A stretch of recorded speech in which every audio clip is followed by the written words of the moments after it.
KPU meminta pelantikan legislator yang tersangkut korupsi untuk ditunda. Untuk itu, ICW mendesak adanya revisi terhadap dasar hukum pelantikan calon anggota dewan.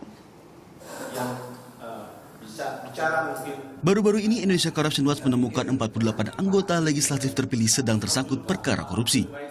32 diantaranya sudah berstatus tersangka, 15 orang terdakwa, sedangkan 1 orang sudah menjadi terpidana. Komisi Pemberantasan Korupsi tidak tinggal diam. Mereka menyurati Presiden SBY meminta penangguhan pelantikan legislator bermasalah.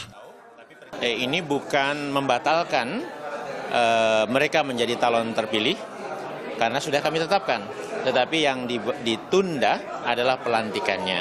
Nah, dengan cara ini kami juga berharap pihak-pihak penegak hukum untuk terkait korupsi, KPK, kemudian kepolisian dan seterusnya, khususnya persidangan tindak pidana korupsi itu juga akan diproses cepat. Partai Demokrat menaungi 13 legislator yang tersangkut korupsi, diikuti dengan PDI Perjuangan dan Golongan Karya masing-masing dengan 10 orang. Selanjutnya Partai Kebangkitan Bangsa 5 orang, serta Gerindra dan Hanura masing-masing 3 orang. Sadar banyak kadernya tersangkut perkara korupsi, Partai Demokrat menyilakan pemeriksaan dituntaskan.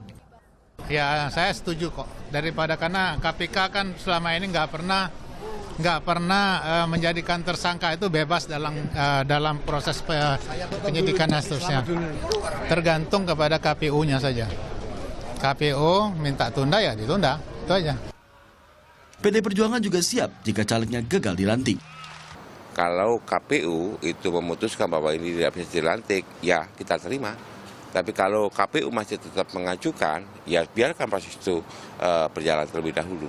Kalau masalah penggantinya, itu kan secara otomatis ya suara terbanyak berikutnya, jadi tanpa dipersiapkan pun itu pasti sudah ada.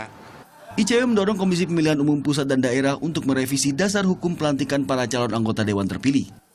Partai politik juga didesak untuk memperbaiki sistem kaderisasi agar tidak melahirkan koruptor baru.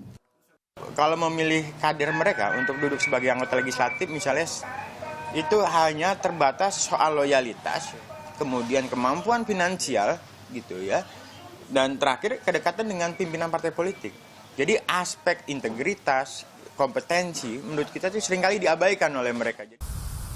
Oktober 2014 diharap bisa menjadi momentum membuka lembaran baru negara dengan pelantikan wakil rakyat yang bersih dari korupsi.